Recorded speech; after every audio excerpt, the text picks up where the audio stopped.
S'agissant des restaurants, le Premier ministre a rencontré cette semaine les représentants du secteur qui ont fait part de leur volonté de nous faire remonter des propositions visant à renforcer les protocoles sanitaires applicables dans les restaurants. À la suite de l'ensemble de ces échanges, le gouvernement va, dans les prochains jours, examiner les propositions qui lui sont faites, c'est normal, par les représentants du secteur de la restauration et étudier des règles éventuelles qui pourraient permettre aux restaurants, y compris en zone d'alerte maximale, de rester en tout ou partie ouverts, mais avec des règles sanitaires renforcées pour permettre de limiter au maximum les risques de contamination. Ces nouvelles règles, si elles nous semblent suffisamment robustes, protectrices, contrôlables, seront alors soumises au Haut Conseil de santé publique et si elles étaient validées, elles pourraient alors s'appliquer dans tous les territoires en zone d'alerte maximale, y compris, donc vous l'aurez compris, Aix, Marseille ou encore la Guadeloupe, de même qu'à Paris, si les indicateurs confirment d'ici la fin du week-end que la capitale a bien dépassé dans la durée ces seuils. La contamination augmente alors que le port du masque est obligatoire depuis quelques mois. Parce que le masque ne fait pas tout. D'ailleurs, vous avez des pays asiatiques qui ont beaucoup plus l'expérience du port de masque, qui portent le masque dès qu'il y a une épidémie depuis des années et qui eux-mêmes ont été confrontés à des vagues épidémiques. Le masque ne suffit pas et d'ailleurs le masque ne doit pas, je l'ai déjà dit, je le redis, être considéré comme un totem d'immunité.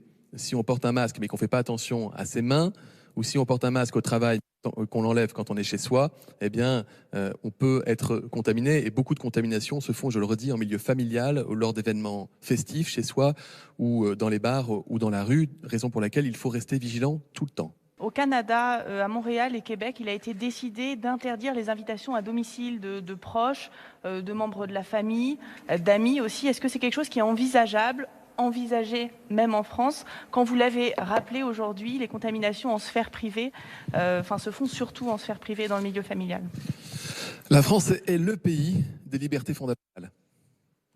Le pays des libertés fondamentales. Vivre avec le virus, ça ne veut pas dire vivre en renonçant à nos valeurs et à nos libertés. Je ne dis pas du tout que le Canada n'ait pas de valeurs, je dis que nous avons un pays qui a une histoire qui est différente.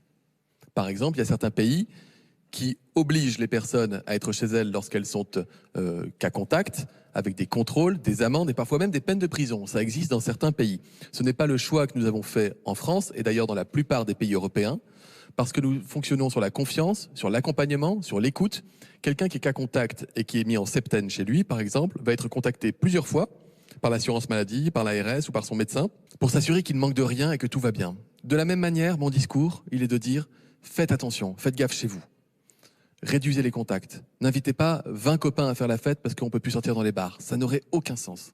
Je suis convaincu que les personnes jeunes savent qu'il y a un risque pour les personnes qu'elles aiment, qu'elles connaissent ou qu'elles connaissent moins, qui sont plus vulnérables qu'elles. J'ai une première question suite à la conférence que vous venez de tenir sur la différence de traitement entre Paris et Marseille. Nous avons vu que Paris, vraisemblablement depuis le 24 septembre, c'est ce qui était affiché à l'écran, a franchi les 3 seuils d'alerte. Pourquoi bien, la capitale bénéficie d'un laps de temps supplémentaire lorsque justement des élus marseillais la semaine dernière vous demandaient un temps supplémentaire afin d'adapter des mesures? Et deuxième question, sur l'auto-isolement, sa période a été réduite il y a quelques semaines. Le Premier ministre a expliqué qu'il y aurait des contrôles. Qui opère ces contrôles? Ont-ils débuté et pouvons-nous avoir un premier bilan des contrôles effectués s'ils ont d'ores et déjà débuté dans notre pays?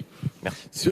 Sur votre première question, je vous mentirais si je vous disais que je m'y attendais pas. Elle est légitime. Par contre, pardonnez-moi, elle est erronée dans son intitulé.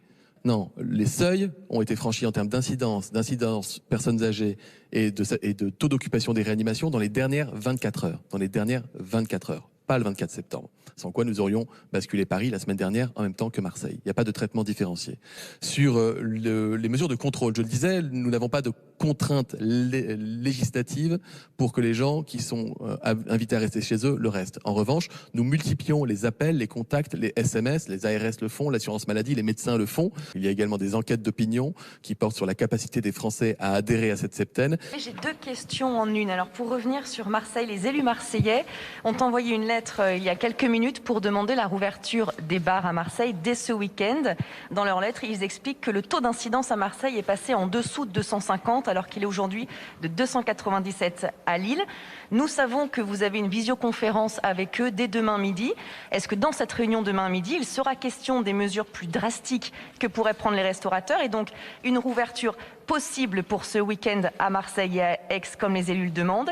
Et justement, dans ces restaurants, est-ce que l'une des mesures pourrait être le cahier de rappel où les gens pourraient marquer leurs coordonnées qui fonctionnent dans plusieurs pays européens? Merci. Alors c'est en vigueur, ça ne veut pas dire que ça fonctionne, mais c'est une mesure qu'on peut étudier, qu'on peut examiner, qu'on peut réfléchir. Encore une fois, ça fait partie des mesures qui lui sont proposées par les représentants de la restauration. Vous savez très bien que parfois, il y a des mesures qui sont difficiles à contrôler et à appliquer. Or, il faut que ce soit efficace. Donc, il faut que ce soit contrôlable. Sur la question de l'incidence à Marseille, je vous ai surtout montré le niveau d'occupation des lits de réanimation des hôpitaux. Les médecins marseillais, un grand collectif de médecins marseillais des hôpitaux, ont publié cette semaine une tribune pour dire que la tension sanitaire était vive, elle était forte à Marseille. Donc, à partir du moment où vous avez une incidence, le virus circule autant chez les personnes qui sont vulnérables et fragiles, vous savez que vous avez un impact sanitaire à venir dans les 15 jours qui va être important. Hélas. Et ce n'est pas parce que vous enregistrez une baisse que la baisse est suffisante. Il y a une méthode de test qui est fiable quasiment à 100%, qui est peu coûteuse. Ce sont les chiens qui sont formés à l'école vétérinaire de Maison-Alfort. Une dizaine de pays vont ou ont déployé ce dispositif, d'ailleurs grâce à l'école vétérinaire et à leur conseil de Maison-Alfort. Comment expliquez-vous qu'en France, on ne se serve pas de ce dispositif et qu'on ne le déploie pas pour des tests de dépistage massifs dans les entreprises, les universités, les hôpitaux par exemple? Alors en réalité, madame, il y a des chiens renifleurs de Covid, enfin je ne sais pas si c'est comme ça qu'on les appelle, qui sont déployés en France, notamment en Corse et en Île-de-France. Vous l'ignoriez peut-être, mais ils existent. Et figurez-vous, quand j'étais avec le président de la République à Beyrouth il y a 15 jours, j'ai assisté à une démonstration de ces chiens. C'est assez impressionnant à voir, en aéroport, en phase expérimentale encore. Et j'ai rencontré le professeur de médecine qui est à l'origine de cette expérimentation. Et c'est lui-même qui, en coopération avec Paris et la Corse, développe progressivement cette technique. Donc il y a des validations qui sont en cours. Vous imaginez bien qu'il faut un certain nombre de processus de validation scientifique. C'est une piste très intéressante qui ne remplacera jamais les tests PCR ni les autres tests innovants qui arrivent. Mais toute piste est bonne à explorer. Et j'avoue que j'avais été assez impressionné par la démonstration que j'avais vue. Mais une démonstration ne fait pas évidemment une assise scientifique suffisante. Il faut des données publiées pour ça. Ça avance. Je vous remercie beaucoup.